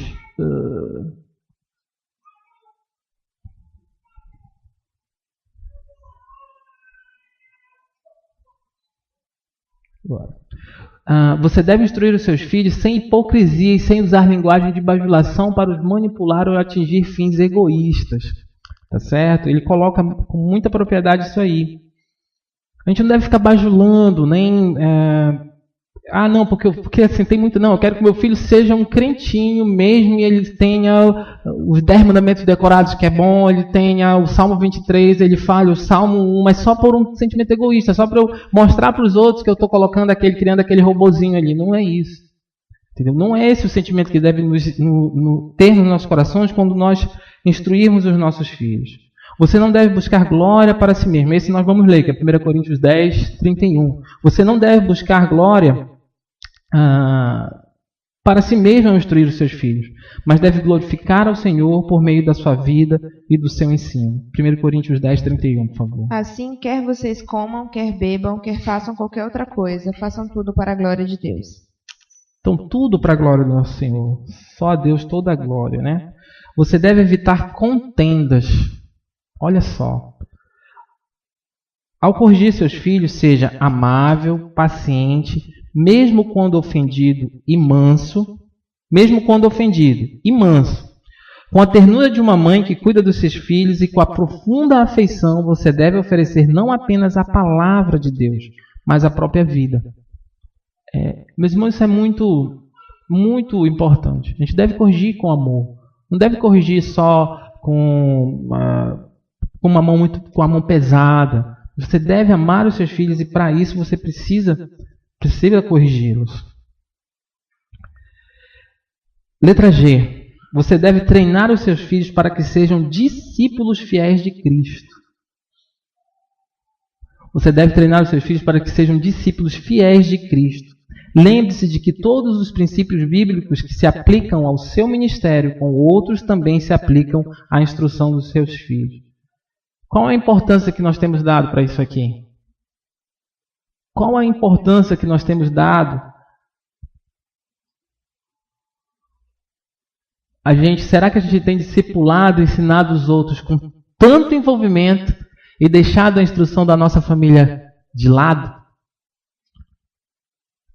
Será que eu dou tanta importância, e eu não estou dizendo que não é importante ao discipulado, quem sabe de um irmão, de uma pessoa que está fora, e deixo de dar a devida importância ao discipulado da minha família, à instrução da minha família?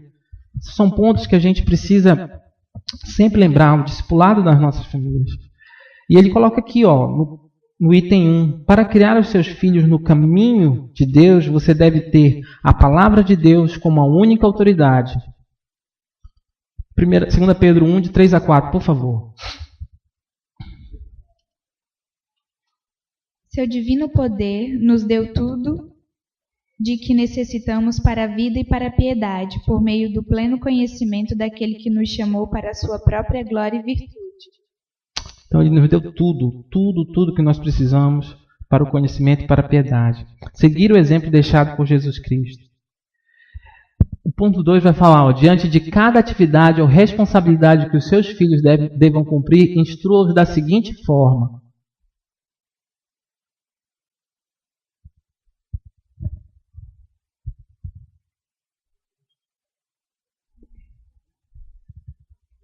A última parte. Chegou no final aí, meus irmãos. Como é que a gente deve instruir os nossos filhos? Com base em quê? De que forma? A primeira parte é, com base na palavra de Deus, ensine com clareza aos seus filhos a perspectiva de Deus quanto à vida. O que se deve fazer em resposta ao Senhor e aquilo que Ele pode realizar nas nossas vidas. Explique por que eles devem obedecer. A gente normalmente não explica. Por que os nossos filhos devem obedecer? Porque o desobedecer é o quê? Pecado. Desobedecer é pecado. Quando nós desobedecemos a Deus, nós estamos o quê? Pecando. Só que a gente esquece dessa perspectiva e esquece de ensinar. Explique. Obedecer e seguir. Obedecer é importante. Letra B. Pelo seu exemplo, mostre aos seus filhos como obedecer a palavra de Deus. Ajude-os a enfrentar situações novas. Tá certo? A pergunta que fica é, será que eu tenho servido de exemplo? Não, Paulo diz que nós devemos ser o quê? Deveriam lá, os coríntios deveriam ser imitadores dele como ele era de Cristo. Será que nós temos imitado a Cristo ao ponto que nossos filhos olhem para a gente e nos tenham como exemplo? Ou não? Ou nós não nos temos nos preocupado com isso? Ensine os seus filhos a traçarem planos de obediência à palavra de Deus em cada uma das suas atividades, a serem fiéis na prática daquilo que planejaram. Meus irmãos, planejar.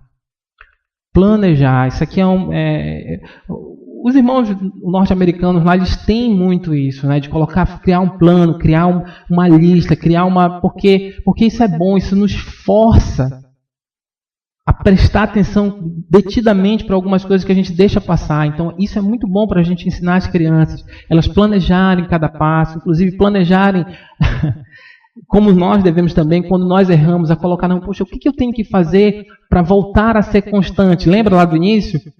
Nós não somos perfeitos, mas nós podemos ser o quê? Constantes. Nós podemos ser constantes em algumas situações nas nossas vidas, mas quando nós fazemos um planejamento bom. Controlar aqui meu tempo, estou dentro do tempo. Quando os seus filhos começarem a cumprir as próprias responsabilidades, supervisione o trabalho e forneça ajuda necessária para encorajá-los no caminho de Deus. Meus irmãos, quando a gente ensina da forma correta, as responsabilidades que nós vamos dando aos nossos filhos, elas vão crescendo e eles vão começando a desenvolver essas responsabilidades, mas desenvolvendo da forma correta, da forma que agrada a Deus. Mas ele não diz para você deixar o seu filho, não, agora a responsabilidade é tua, vai embora. Não, ele diz que é para o quê? Supervisionar. Quer ver um ponto em que a gente não supervisiona e às vezes, né? Às vezes o Senhor tem misericórdia de nós, mas quando nós não supervisionamos, há problema. Nos relacionamentos, dentro das juventudes, aqueles relacionamentos antes do casamento, né? Que hoje são os namoros, né? A gente não supervisiona o antes deles chegarem nessa fase. A gente não cria ou não ensina a ter a responsabilidade de olhar para aquela pessoa com a qual ele está se relacionando. Então, como a gente não acompanha, às vezes, eu vou falar agora da minha parte, né? Como eu sou pai de menina, né? Às vezes o coração da menina já chega roubado por alguém que não era o ideal, segundo o que a palavra fala.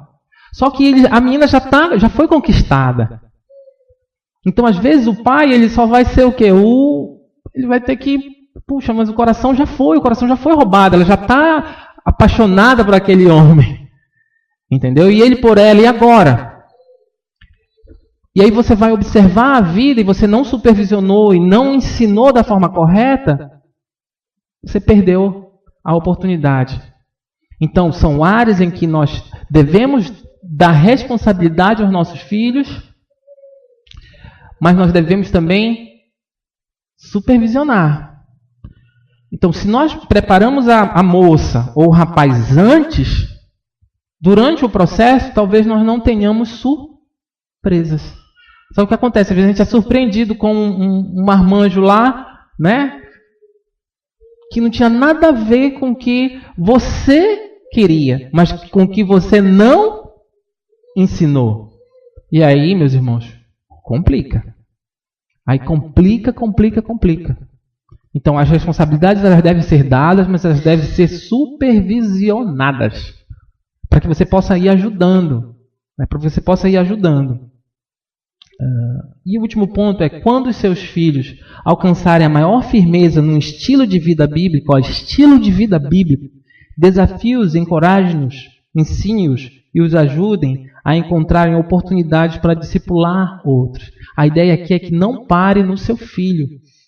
A ideia é que você prepare, você ensine, você instrua, para que quando ele chegue, já está no ponto aqui, então ele comece a ensinar os outros. A nossa missão é essa. E para finalizar, a gente volta lá no início, o quanto nós estamos envolvidos em nos despojar de nós mesmos e nos revertir da palavra para ensinar os nossos filhos, para instruir os nossos filhos. Meus irmãos, para nós ensinarmos nossos filhos, nós precisamos estar um passo à frente. A gente não precisa ser um doutorado em teologia. A gente precisa estar um passo à frente dos nossos filhos. E o que é esse passo à frente? É justamente buscando na palavra, né? A gente precisa estar um pouco mais à frente para a gente poder ensinar. Mas a gente não precisa estar muito à frente, mas precisa estar um pouco à frente. A gente não pode estar aquém dos nossos filhos também. Então aqui, meus irmãos, é muito importante isso. A nossa missão, eu coloquei até aqui, a nossa maior vontade é que os nossos filhos vivam segundo o que diz o Salmo 48. Esse não está aí, eu quero que você anote aí, se quem tiver, Salmo 48. Quem achar primeiro aí pode ler, para a gente fechar a aula de hoje. Então a nossa missão é que os nossos filhos digam e acreditem da forma que está aí no Salmo 48. É para guardar aí. Né? Pode ler? Pode.